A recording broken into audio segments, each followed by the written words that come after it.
The jaunty jingle and Bud dancing in the green room. It can only be the Old Timers Comic Book Show. Back again for another fantastic episode. As mentioned, the Professor, and of course, where would we be without Mr. I Love Baseball and the Giants all at the same time? Yo. Crusader. Yo. What's up? What's going on? up? Hi, Johnny. Hi, 13. Greetings. Greetings. So, the inspiration for this week's episode, it comes from Twitter. Somebody posted or tweeted a picture of one of the 10 Nights of the Beast covers from the Batman run. It was black and white, and they mentioned that it was Mike Zeck. We all love Mike Zeck. We've talked about him a gazillion times on the show already. 13 gazillion times, yes. Yeah, and I said something along the lines of a much underappreciated artist. And I got loads of comments saying, yeah, he's really great and all this. And we all know this because, we know it's a fact. And that just got me thinking, who are the unsung heroes creator-wise of comics? And I'm sure we've got a whole host of different ones. Let's stay away from the three that we're going to talk about. Professor, you mentioned before you think a certain person's massively underappreciated. My pick? No, not your pick. Somebody else. So we put the three to the side we're going to talk about. Okay. Who else do you think's underappreciated? I think, as far as artists go, I think it's very subjective, right? Because you get like a bunch of people that think they're the greatest thing, and then people that think they're kind of okay. It's tough, and it was easy to come up with my pick, but then also tough to kind of think of who I think might be underappreciated. But I do think Gene Colan was a really good artist, and ends up getting drummed out of Marvel because Jim Shooter said his art was ugly. Said it to his face. But for me, I think that maybe one of the people that we're going to talk about on the podcast today, I might compare to a Gene Colan. But as far as using blacks and inks, I don't think anybody can ink Gene Colan better than like a Tom Palmer, who I don't think is underappreciated. But Gene Colan was one of those I would say underappreciated artists for today's time. I don't know if he was that underappreciated back in the 1970s when he was doing Tomb of Dracula, or if when he was doing Iron Man. But those Daredevil, he had a huge run on Daredevil. But I think today when people might look back on his work and think it might be ugly, but it is. I think his art's beautiful. Agreed. I know Gene Colan's art from his stint with Bats, of course. Which is probably where I crossed my radar. How about you, 13th? Apart from the one that we're going with today for you, who else do you think stands out as being underappreciated? This was such a tough thing to come up with, to be honest. I thought of books from yesteryear, obviously, and I'm like, who did I really like? And just didn't really get spoken about that much. I would say like Darryl Banks, who is run on Green Lantern. When the Green Lantern volume restarted again, I'm like, okay, this got my attention. So, but who talks about Darryl Banks today? Not many people. I would also say Matt Wagner, although he's gonna get more attention again with the new Grendel show coming out. I don't think he's a household name. So you talk more Grendel than I talk Batman. I just want you to know that. Okay, here's you sure? I could say Gwen Stacy and then ruin it all. I could just mute you. It's fine. Okay. I got a couple others like Al Milgrom. I think is very underappreciated. That's a shout. That is a good shout. I love the guy's work, and I'm also gonna throw in there Klaus Janson. Although he does get mentioned here and there, these two guys on inks, to me, I just you don't hear people speaking about their inking work. And I feel like I'm one of the few. But those two guys, when it comes to inks for classic books, these are the guys that I'm like, yes, please give me more. So when you bring up those two guys' names, I think of the like quintessential Marvel like ham and eggers, Mhm. they're kind of like the everyday, Yeah. 5 days a week, punch in, punch out, you For know. for the Yeah, yeah. audience out there, Al Milgrom, again, I loved his work on Thor with the inks with Walt Simonson, and then Klaus Janson with on Moon Knight with Bill Sienkiewicz. So Mhm.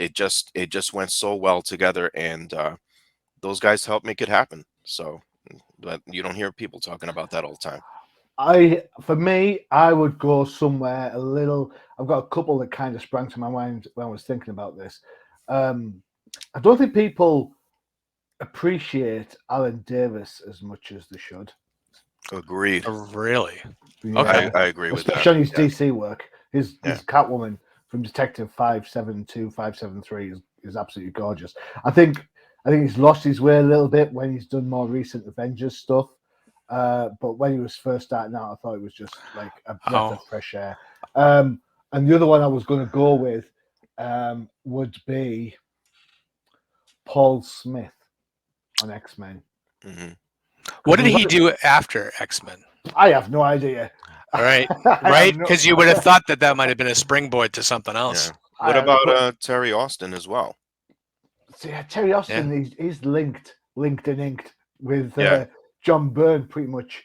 Right. You can't say it's like you can't say Paul Neary without thinking Alan Davis. Yeah.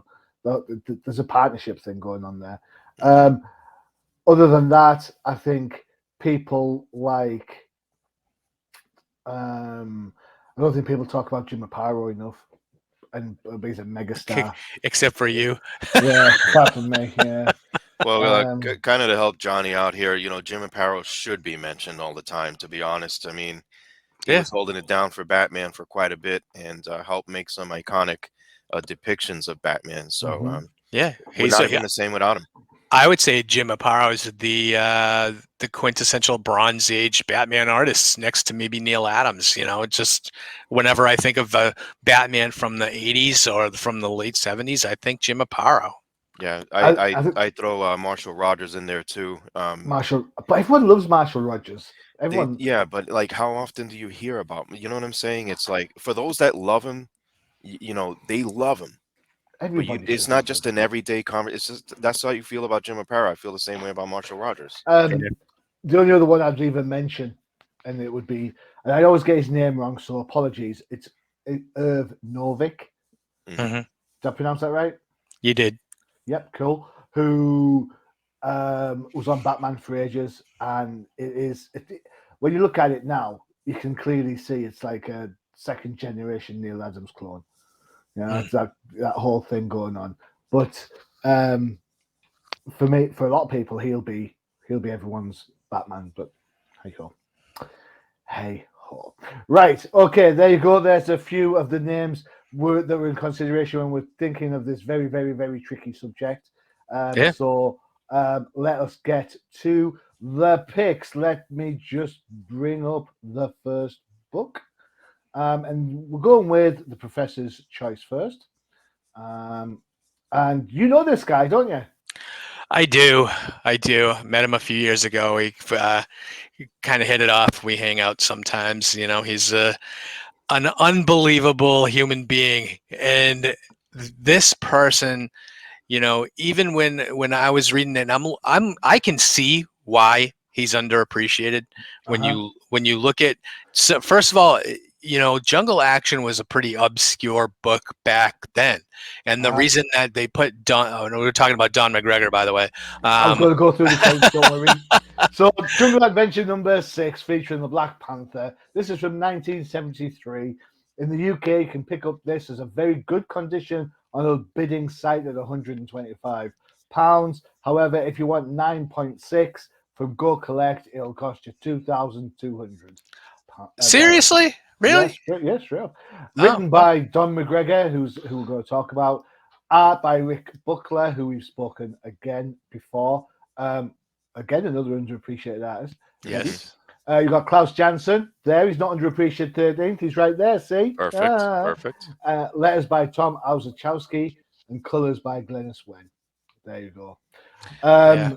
Credits done. Bud, take it away, dude. Yeah. So, I mean, I think I know more just from talking to Don about his time at Marvel, and um, when we were talking about underappreciated writers, I kind of went. It was almost like whole hog. It was like first I kind of think at the time when this book was coming out, it was very underappreciated. The sales weren't great, and then the underappreciated from inner the higher ups at Marvel didn't like what he was doing, kept telling him he needed to put more white people in the Black Panther comic in Wakanda. And then eventually, what happens is he gets just fired off the book because he's too close to the Black experience, which is an actual quote from Don.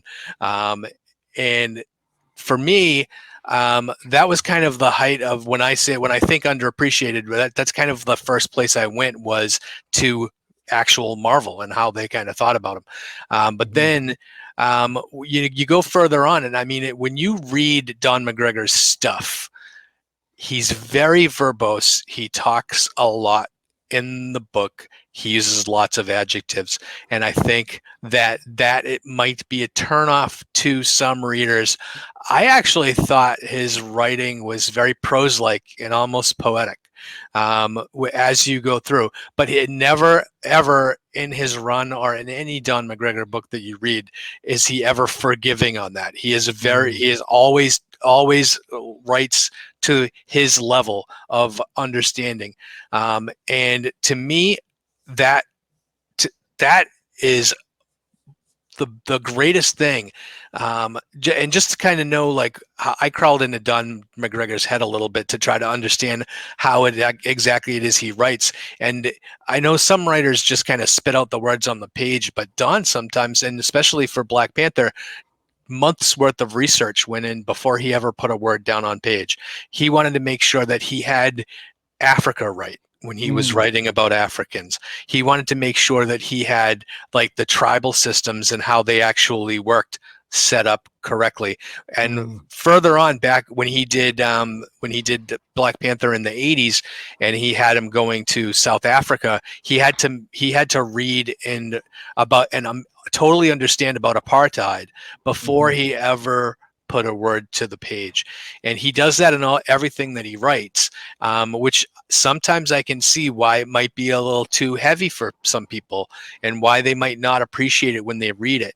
But when you take a deep dive and read into exactly what he is trying to get across on the page, I think it works. And he has always tried to push the envelope in what he writes.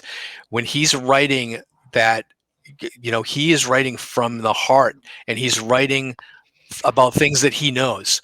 He got a lot of press years ago for, he wrote the first interracial kiss in comics between Killraven, which was another Marvel book that he was writing at the same time he wrote Black Panther. And the reason that they actually let him do it, because there was pushback for that there was an artist that quit the book because he didn't want to draw it. And really? Yep. So who was the kiss between them? The kiss in Killraven was between two of the characters. I wish I could remember their names, but it was a black male character and a white female character. And the artist, I can't remember who the artist was, or else maybe Don didn't tell me who quit the book over it. But they didn't want the impact that would have had on that person's career. And he went to Stan Lee himself and said, I heard DC was doing an interracial kiss. Do you want to be first, or do you want to not be first? Well, I've done a quick Google search just to whilst we were talking there. It was a Killraven story from 1975, Marvel's Amazing Adventure number 31. It's the first interracial kiss when Iron Man and Misty Knight finally lock lips. There you go. Did he have his mask on or no? I don't know. Like he did with. Wait a second. You just said it. You just said the right issue of Amazing Adventures, but it was not Iron Man and Misty Knight. Oh, hold on a second then. Keep going. I'll keep doing some more digging. I was going to say they aren't even in that book. It's Killraven, which is a science fiction story, and I would be very hard pressed to if either of you even knew the characters' names. Yeah, I'm looking. I'm looking. You keep talking. So, so anyway, there was Dawn is known for also having the first gay kiss between men in comics in his book Saber, and many other. He had the first lesbian supporting character in comics. And what he was saying is he's just like, I live around all these people and I never see them portrayed in the comic book. So I wanted to make sure that when I wrote a comic book, that the characters in my book were real and authentic and were people that I knew. And so that to me, you have to appreciate that, especially in the time that he was writing these books in the 70s and early 80s, where he was pushing envelopes and breaking taboos to the point where he was getting fired off of books because of his principles. So to me, that to me, I hold him in the highest regard. And that's not really because I know him, but because of what he's done. I agree. Fine. I get it. I'm only winding it up. Although it is interesting that he buys the coffee. All right. Okay. I buy the coffee. What are you talking about? What are you talking about? Characters were Mashula and Camilla Frost. That is correct. Another Frost. Interesting. There you go. Don't I get bonus points like finding that out absolutely super quickly? You do. I'll admit the wrong first time. 13 bonus points. Woohoo! Congratulations. In Star Trek was the first TV show to have allegedly the first interracial kiss between Uhura and Captain Kirk in the episode "Whom Gods Would Destroy." And do you know that Captain Kirk was the first actual fictional captain to go into space in real life? Yes, like just a couple of weeks ago. Exactly. Congratulations to William Shatner. There you go. I wondered why gravity changed that day. Never mind. Where did I park the Enterprise? Well, it's not up here. I took this whole ordeal and waited all these years to check. Fantastic. There you go. Congratulations, nonetheless. Yes. Well done. All right. So, 13th, Don McGregor. Yeah, are you a fan? I mean, Bud's right. I mean, there's shed loads of writing on this book. I'm looking through this book and... Yeah, it is wordy. However, one thing that kind of stuck out to me was, Black Panther is the king of Wakanda. And you can tell in the dialogue that he gives Black Panther, it's very vivid, it's very regal, but straight to the point. And I guess that's what you have to be if you're a king. And you have to bring the reader into that world because no one knows what happens in that kingdom in real life, and no one knows what happens in there in the fictional world because Wakanda's sealed off from the world. So that's to me, if I were a writer, would be a big challenge. Like, how do you bring the audience into that? Because you have no idea what happens behind those walls or force field or whatever it is that they use to hide. And then once you go in there, to echo Bud's point, you have the different hierarchies of society there. And in reading this issue, Black Panther had been away for quite some time. So if it's emulating a lot of how tribes work and they have different warlords and things like that, there could always be someone vying for the throne while you're gone. And why was Black Panther gone? Because obviously he was part of the Avengers and believed in their cause. And he felt that Wakanda and what he had to bring to the table had to go global to a degree. So, during this time and whatnot, again, like people still, I felt, didn't know Black Panther like that, but it's books like this that helped. And not only that, he helped introduce a character that no one knew about until the movie came out. Let's be honest about it, in Killmonger. But this version of Killmonger here is, I was like, whoa, this guy is not playing around. Yeah. I was impressed by that. It's a good rival for Black Panther, as we will learn many, many years later. I think the Killmonger character in itself is underappreciated. And here you go with Black Panther kind of meeting his match in the story. So, yeah, it's wordy, but when you appreciate a writer and you kind of like read in between the lines, like I said, he gave Black Panther a regal personality in here, very authoritative, but yet gentle. You know, he's kind of telling his guys, look, don't mess with me. You know, to me, that's kind of an art form in itself. It doesn't have to Mhm. be the depictions. It could be the words and how they're placed and when they're used. And one thing I'll agree with Bud here 100%. I always appreciate writers that do their research before they even put any words to paper here, because I think it's important. If you're trying, comics are fictional, but the more injections of realism you give it, I think the better it's going to be. And I think this is exactly why we're talking a book like this many years later. That's a good shout. Good If I shout. can jump back in, just Go for because it. looking at the imagery, and this is just giving Don some credit as far as the Black Panther movie goes. So yes, he did create Killmonger, but if you look at the end of this issue where Killmonger throws Black Panther off the waterfalls, direct rip from the movie directly ripped that off. And Yeah. also, if you keep turning the pages, you get a map of Wakanda where Don painstakingly drew that out. He will tell you, and that is the map that they use in the movie to kind of depict of where everything is in Wakanda, movie wise. Yeah. So there is so much that Don created that was used in the film, where he just got a thank you and an invitation to the premiere.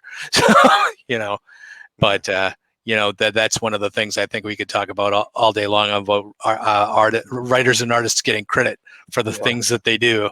Talk about underappreciated. Yep. Yeah. So Yeah. so there you go.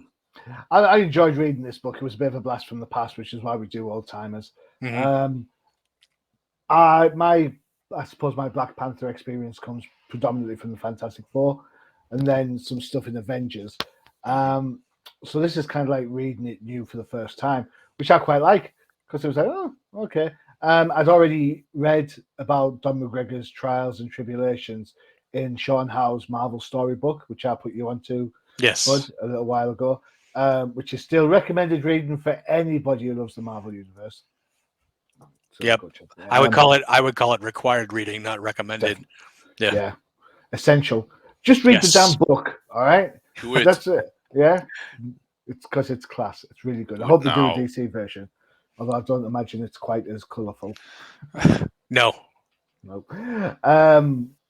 But I think the sense of regality that you talk about with how T'Challa speaks, I think some of that is carried over from Stan Lee when he did it, because he was the whole king of Africa and Wakanda, I suppose, when they came in back in Fantastic Four. McGregor has kind of taken that a step further. Does that mean that the dialogue seems a bit chewy at times? Well, you know what? Maybe it does. Maybe it does seem a little bit chewy at times, but the payoff is you've got to think, as the 13 said, that this is a character that is used to being in charge. And I've got to say something, and this pretty much goes to why we do this show. I would rather read this version of Black Panther than the dude that's been in space for some time currently. Yeah. So there you go. Yeah, I agree. You go. Cool. Excellent. One down, two to go. We'll take a quick break for one of our fantastic adverts. I think we'll go Flipside for a change. We haven't Flipsided for a while. So yeah. Here you go. Here's Flipside Focus. Check it out. Let me ask you a question. Are you wanting to read a new comic book that has nothing to do with the big two? Are you tired of looking through countless titles and have no idea where to begin? Well, don't you worry, because the random dude Josh and Johnny the Machine Hughes has the podcast for you. Flipside Focus, only on the Undercover Capes Podcast Network. So, indie books, there you go, which ties in nicely to our next book, which is from 13th Crusader. Again, I think it's somebody you two know. So, we're going to talk about this guy. No, it's not Bloodshot, before people start banging on about it. All right, so this is ride number 1 from 1992. I could not find this on Go Collect. Oh, sorry, I couldn't find this on eBay, Well, go collect. It's there for $24. Not a Hmm. lot, really. I'm going to get the name right. It's written by David Michelini. Very good. Close enough. Insert Oh, applause. but come on! All right, okay. Um, inks are by Charlie Barnett, and letters and colours are by Jade. The person we're going to talk about as the most underappreciated, or one of the most underappreciated artists, is Joe St. Pierre. There you go. 13th, this is your call. Would you like to take it away, sir? Sí, señor. Muchas gracias. Y ahora, para hablar de este libro. I did Sorry, look. I I had did the not SAP look. button on. I did not look at that girl. So stop saying that I did. Thanks, cheers. Yeah, so the reason why I selected this book is because it's Joe St. Pierre's first art pro work in comics. So this was during the Valiant days, another spin-off of creators leaving Marvel that formed another company. Sound familiar? Uh-huh. Hmm. And Joe became a fan of Valiant, and essentially uh, he had submitted some artwork to them, and they hired him, and this was his first pro work. So before I get into that, yes, I do know Joe. So does Bud. We know him very well. Yep. He One of the things that amazed me with Joe was when I first met him, just looking at his portfolio and looking at his artwork and just watching it speak to me without any Mhm. words. And I think that's a very powerful tool that an artist needs in order to be successful in this industry because, unfortunately, it can be harsh. And I've said this before in many other shows that you're not going to pick up a comic book if you don't find it attractive. So, with Joe's work, he's done a variety of different works for different companies, including the big two, Valiant, Dynamite, IDW, so Image as well. So Joe's been around, but he's not a household name. And how do I get people to understand who Joe St. Pierre is very quickly? Well, right now in the stands, you have a True Believers issue with Venom versus Wolverine. That is his cover. So that's Joe St. Pierre's an example of his work. But here he is on Rye. Rye is I don't know. It's kind of a trippy story. It's in the future. It's a sci-fi samurai. There's much like Wakanda. There's different hierarchies and different Mhm. parts of society. This involves the people of Japan basically having to leave Earth through technological means, and because the Earth is uninhabitable at this point, there's a lot going on in this book. And in these days of Rye, it's like they threw so much at you. It's like, where do you even start to try to understand this? It It's a is good not shout. it's not an easy subject to follow. However, I will say from the plot and the writing perspective, it was much better done in the newer incarnation of Valiant. But hey, if you're an up and coming artist and you get your first shot, thank you very much. What do I got to do? And here it is. So this is Joe's early work here on Rye, which I do appreciate. And and speaking of Joe, like you said, Machine, Dave, say it. You can say it, Machine, I'm just to not get going to more. say it. Say what? David, who? David Michelini. There you go. You know, Joe was a fan of these people. He worked with Jim Shooter, Bob Layton, Don Perlin, and he said that Barry Windsor Smith was an important influence on him as a rookie artist. Like, just think about it. This is his intro into the industry with those kind of names that we've spoken about before. This is fantastic. So, and listening to Joe explain that, it's like you're kind of reliving his story, and I'm like, wow, this is pretty interesting. And of course, um, not too long after, his goal was always to become an artist for Spider-Man, and he did achieve his dream goal, and drawing various members of the Spider-Man family, a whole bunch of covers for Spider-Man, and I think that's when his name got much more recognized for that. Mm. Mm. Um, in talking with Joe so often, and I ask him like, hey, he'll go to cons and he'll do conventions and things like that. And I'm like, what kind of commissions are people asking you a lot for? He'll always say Spider-Man, Deadpool, or Rye. So there is an audience out there that remembers Joe for his work, not just with Rye, but other Valiant books like Secret Weapons, Deathmate, and he even told me he drew an issue with Ninjak, and I'm like, oh, that's awesome because he knew how much I like Ninjak. So, Oh my God. yeah, oh yeah. So Joe is just an awesome all-around guy. And Bud can say the same thing. We consider him a good friend. We're in touch with him quite often. This is a type of creator that's we've gone shopping for comic books together. You know what I'm saying? So I mean, this is the type of guy he is, and we always have awesome conversations, a tremendous sense of humor. And you know this, Johnny, like how many times did he come over when we were on a Definitive Crusade and other Yeah, podcasts? he is a great guest, a good guy, Yes, a good and he's guy. tremendously good guy. So modest about his talent, I think. Yeah, I think we spoke to him about his indie work as well. that's correct. The new Zodiacs. Zodiacs, yeah. Which when I looked at this, I was like, "Am I not reading Zodiacs? What's this all about?" Because it does have a similar style to it, that futuristic look. And you're right about one thing, Rai being, it's kind of like fruit. I can't say this. Feud, feudal Japan. Feudal Japan, yes. Thank you. I'm short tongue.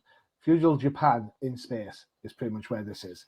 And if you think about how convoluted that feudal Japan is to start with, and now you got space thrown in as well. So it's kind of, I liked Rai. I'll let you into a little bit of a secret.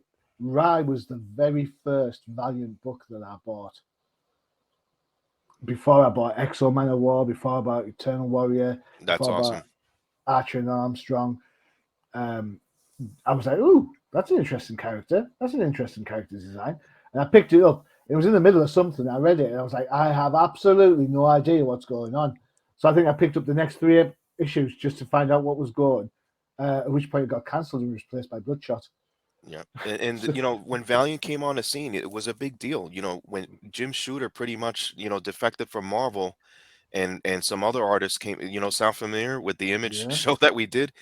People knew these names, Mm. and they're like, okay, this is going to be a big thing, and it was.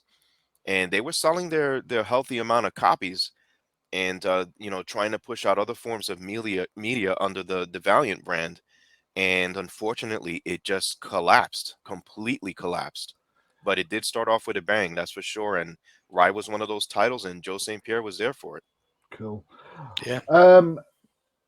Professor, you're a die-in-the-wool Marvel dude. So do you remember this time of comic bookdom?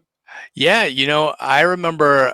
Well, of course, I was collecting Valiant when I first saw Joe on Rye and Secret Weapons, and then when he made the jump over to Marvel and he was doing pretty much any Spider-Man book he could get his hands on. He never actually made it to the main books, but he was doing all of the different Clone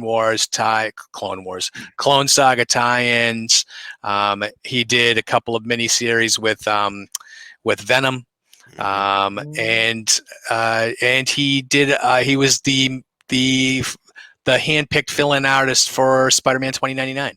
Right. So he did break his teeth on that. But here, when you look at his first works here, what I'm noticing that's missing is what I had mentioned earlier with Gene Colan and his use of blacks and inks.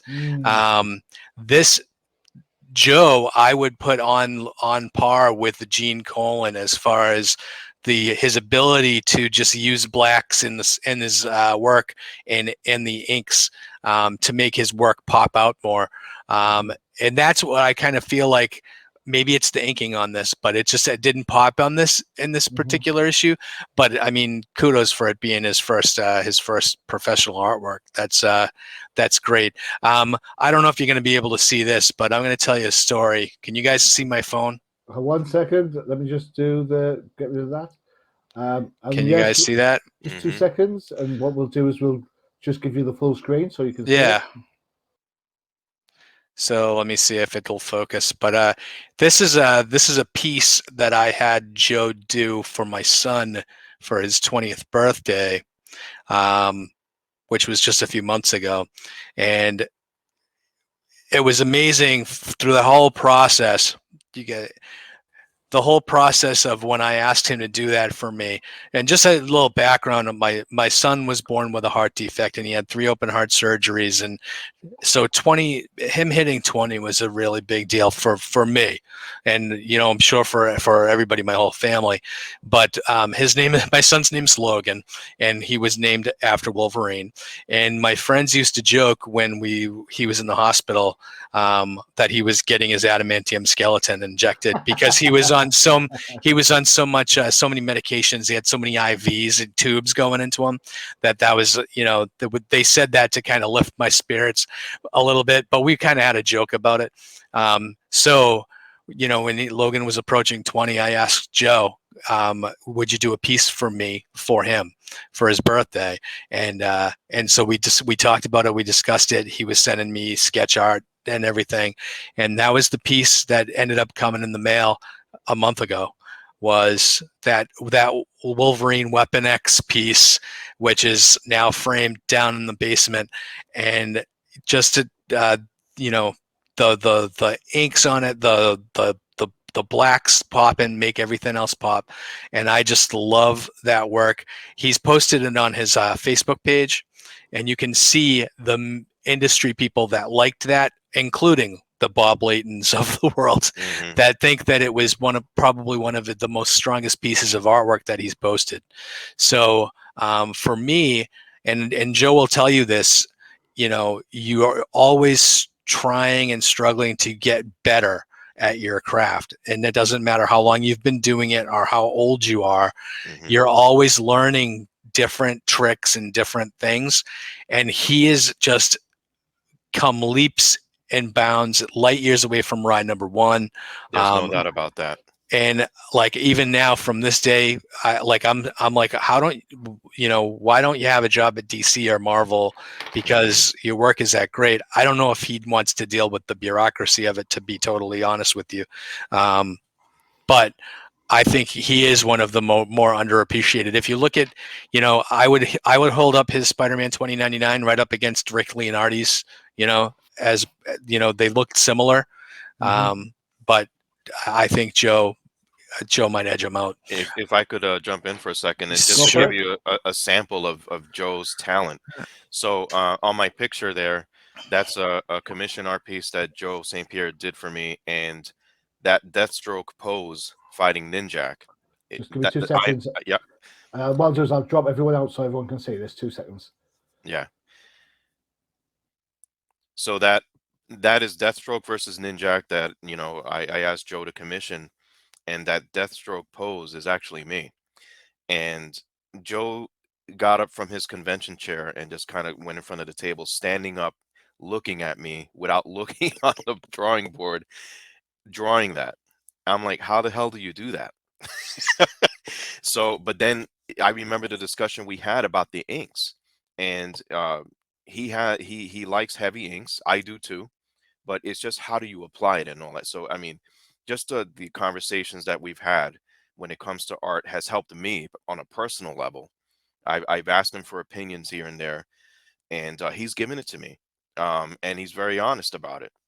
So this is just the type of person he is, and sometimes it's just not enough words or adjectives to describe somebody like that. All I know is that he's a tremendous person. He takes care of his clients. He understands where they're coming from. After all, he grew up as a fan of comics, big time fan.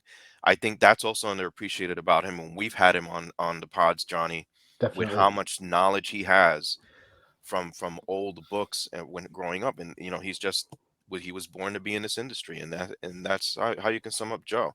He's done fantastic artwork, not just for me, but for hundreds and hundreds of other people. And again, he's top notch. He's definitely got a lot of class. Well, my choice seems quite frivolous now. It's like, yeah, I don't know this person. I just like the way the legs are. That's all. He draws legs really nicely. It's like, this is like, we've got we've gone from like the sublime to like even more sublime, and now it's me, the ridiculous one. Oh, what's this all about? All right. Wait, are you talking about the Miami Dolphins? Right, my shout. Does my team have one more victory than yours right now? I don't know. I don't know. It's We so would. bad. I think combined, we still wouldn't make the playoffs. I think. Right, the playoffs could be expanded to 31 teams, and the Dolphins wouldn't make it. Yeah, unbelievable. All right, so the book I'm going to talk about is a little bit of an odd one. It is actually Detective Comics 517, but we're not talking about the main story. We are jumping all the way across to, if I can find the right page. No, that's not it. Where are we at? 25. There we go. Here we are. This is A Tale of the Two Serpents. So this is written by Kerry Burkett. Art is by Jose Delbo and Joe Guella. Giella. Yeah, Thank Giella. you. Letters by Janice Chang and colors by Zuiko. The reason I picked this book is everyone talks about which Batgirl's best. Is it Steph? Is it Barbara? Is it Cass? Is it somebody we don't know? Is it Kathy Kane or whomever? The answer is Huntress. Steph, of course. But when I Just was, playing. of course, but when I no, obviously, but when I was growing up, this was this is my Batgirl. This is my Batgirl. Not the fact she's got like snake legs, but every time I see Batgirl at this point, this is who she is. This is who it looks like to me. All right? I'm picturing one big fishnet. I wasn't gonna say it. There's my copy of the book. There you go. Thank you very much. Yeah, okay. And in case anyone's wondering, I do have the preceding books as well. Awesome. There you go. Awesome. Thank you. Awesome. Thank you. How tough are those books to find, Johnny? Well, to be fair, I paid £2 each for these. Okay. I bought them in there was a guy on eBay about 5 years ago selling them in selling them on bunk. I think he was selling like 5 at a time. So I think I bought I think I had to buy that one. I bought that one singularly, and the others came in a pack. So Nice. I can tell you, Bud, that finding older issues of Detective is definitely becoming much more of a challenge. I would say like about maybe 15 years ago, you may get lucky and find consistent runs in boxes and in back issue boxes of Detective. Obviously, Right. the key books will be put to the side. Now it's getting harder and harder because people are kind of going back to this era of Batman and Batgirl, especially. Yeah, I think like Silver and Bronze Age is like the new Golden Age, trying to find stuff pre 1980. It's Yeah, little sparse. it's gotten to the point where you definitely have to do your homework, right? You Yeah. target what issues you want, and then you got to shop around and see who has them. You can't just go to one store and hope that they have them all there anymore. I couldn't find. I tell you how hard it is. Go collect. Don't have this. I don't have a price for it. Yeah. So there you go. On eBay, you can buy it for £5. There you go. So it is achievable if you go look for it. But for me, Jose Delbo, his art, this is my generation's Batgirl for me. Every Batgirl thereafter looks very similar to this. And Jose had a huge run on Batgirl back in the time, well, with Detective Comics.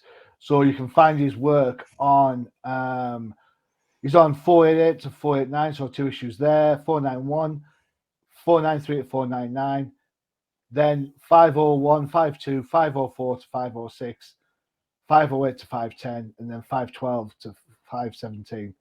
On top of that, he's worked on things like Action Comics, Adventure Comics, Batman Family, Forbidden Tales of Dark Mansion, Green Lantern, House of Mystery, The Spectre, Superman Family. Has a decent run between 1976 and 1981 on Wonder Woman. Marvel, he's worked with predominantly licensed books. So Barbie number 34, a classic there. Um, Brute Force, Captain Planet, Conan for a couple of issues. NFL Super Pro, No Super giants Pro on big. that, right? Or Yeah, dolphins, no, or definitely no Dolphins on that one.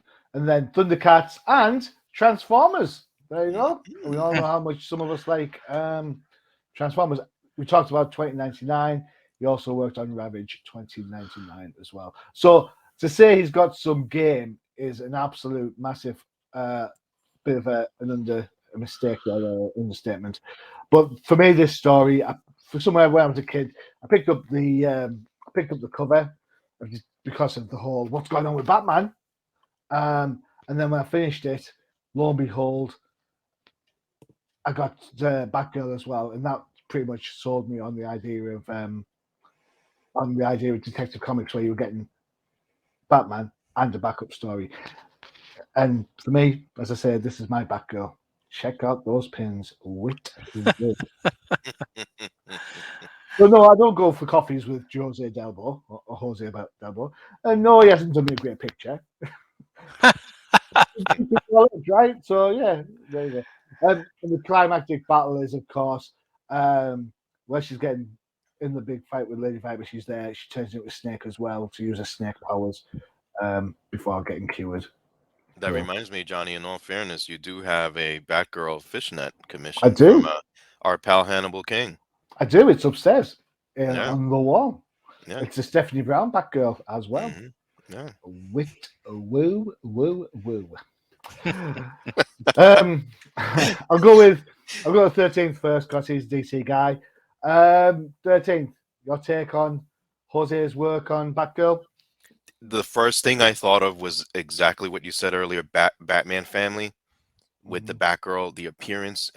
I much like Johnny, this is also my favorite version of Batgirl, the uniform, this version of Barbara Gordon, mhm, the detective version of Barbara Gordon, still the police commissioner's daughter, and ally of Batman and Robin, and partnership, or however you want to call it. She stood out on her own, and this was proof positive that in the Batman family books, that's great. You have the collaboration, but mhm, in the back of the Detective Comics books, you have her on her own solo adventures, and I miss this. I miss a lot of this. This is pretty much to me like unfound gold.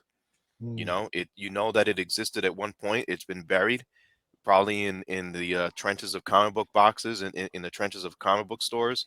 Who knows? They have it boxed up, dusted up.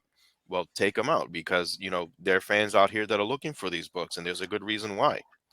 So his art is definitely solid. When Johnny made this pick, the first thing I thought with the villain in the book would was it Madam Viper or Lady Viper? I'm like, is he trying to get back at Bud for Serpent Society? But No, I'm not okay, that snaky. all right, yeah, very slithery of you, Johnny. Well. But yeah, and then I couldn't get the Paula Abdul song out of my mind with the Cold Hearted Snake with the first splash panel here. So I'm like, that was a big snake that she had there.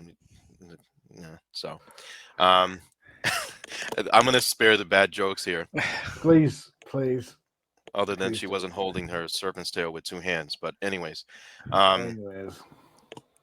no, it's it's a basic story. It's just a day in the life of Barbara Gordon, and it just shows that she never gave up. She always studied. She always found a way, much like Batman, and I just felt that she delved into areas that Batman couldn't sometimes. And I think that's what makes Batgirl kind of stand out during this era. Here's a So, question for you both. And we'll go 13th then, Professor.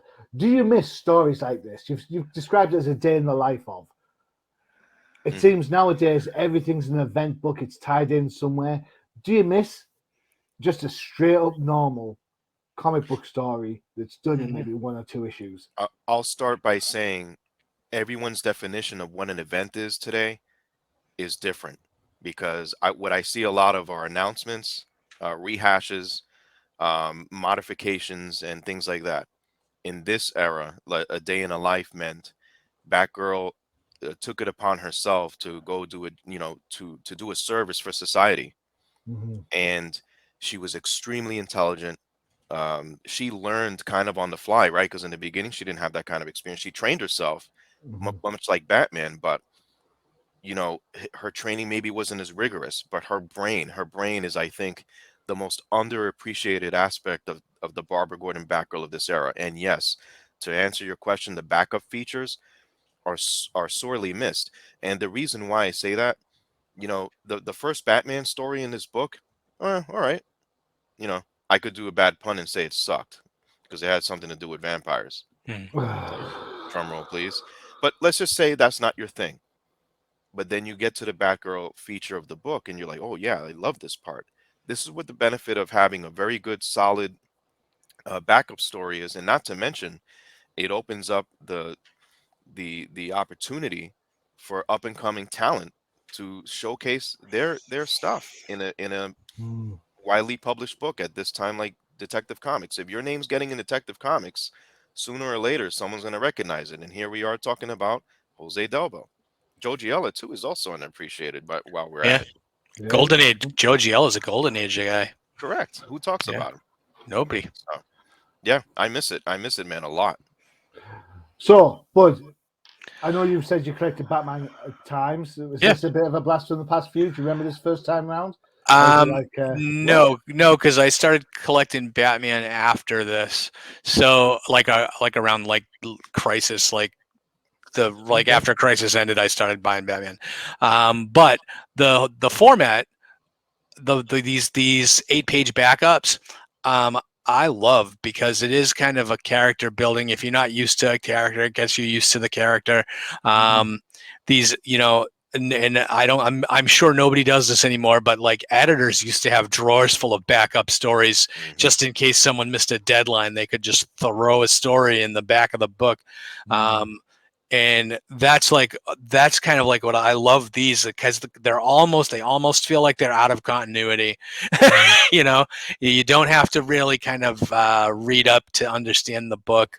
I didn't need to read the first part before she became a snake to read Yeah. about this. Just like I you was just a little. accepted. Oh, she's I a just snake. was like, oh, she's a snake in this issue. A cold-hearted snake. Yeah, well, I was a little shocked that you did pick this book because you said you liked the way Jose Delbo drew legs, and then she's got a freaking snake body for the whole issue. I was like, that's like the only good picture in the the whole Just in like the whole book. right there, She, look, check out those yeah, pins there. no, yeah, look at that one panel. She's a snake the rest of the issue. If So, if I could throw something in here too, yeah, don't forget too that in this era, technology was different than today, obviously, right? yeah, But Yeah. fans used to have to write their comments about these issues to DC. So yeah, this was a great way for not just DC but other publishers that were doing this to kind of use it as a measuring stick to say, well, is this character strong enough to hold her own doing her own book? Do we do more features with her, or yep, is this helping us sell Detective? Right, because Mm. right, Johnny, Batman wasn't having a. He's Yeah. been through his ups and downs, but Yeah. maybe this was something that helped. So, So Detective Comics was just before Alan Grant and Norm Brayfogle took it on around the 580s. mhm, Detective Comics was due for a kick and it was going to get canned. But yeah, of course, they revolutionized Detective. Batman 89, the movie was huge. There you yep. go. Cool. yeah, they had to do things to spruce it up for Bruce. Bruce. Yeah. But yeah, these are sorely missed, man. I mean, I Yeah. like this era. I actually like it more for the Batgirl than I do the Bruce Wayne adventures in Batman, to be honest. Yeah. Well, yeah. Yeah, me too. I'm not gonna lie. Even back then, if you had Batgirl in it, I'd buy it. Which is Yeah, why I had DC Presents 19. We talked about that a little while ago. An awful Superman Batgirl team up. And I only bought it because I had Batgirl in it. But who cares about Superman, right? thanks for making us relive that trauma, Johnny. You're welcome. You're welcome. There you go then. So there's 3 underappreciated artist, writer, creators. Get in touch. Drop us a line. Let us run the comments. The banners are not there. Give me 2 seconds. Where are they? TDC. Why are the banners keep moving? It's terrible. Oh, there they are. Show that. There you go. So drop us a line on any of those Twitters. We will endeavor to answer your question on the show. If you have any artists, writers that you recommend as underappreciated, by all means, drop a hint and we'll look at their books for you by all means and give a bit of a view. Yeah, and actually I think this topic is something we could probably do a part 2 or a part 3 on, or like have a running series. So Yep, there you go. So by all means, drop us that line, and we can talk about your favorite guys, gals, creators. Remember the tag though; it has to be older than 25 years. Don't be coming at me and saying, "Oh, I think Scott Snyder's underappreciated." Stop. Right? Operators are standing by. Yeah. Looking forward to your phone call. All right. So don't forget to check out the UCPN for all your favorite shows, including Professor. including No Prize Podcast, all about Marvel Comics. I hear you had a very special guest on this week. I did, and he might be from across the pond. Ooh, I wonder who that could be. Johnny's next door neighbor. Mrs. Hughes. All right. And of course, the definitive crusade for everything that's DC. You've already seen the advert for Flipside Focus to keep everything independent. And you've got Outside the Panels, which is our interview show. There you go.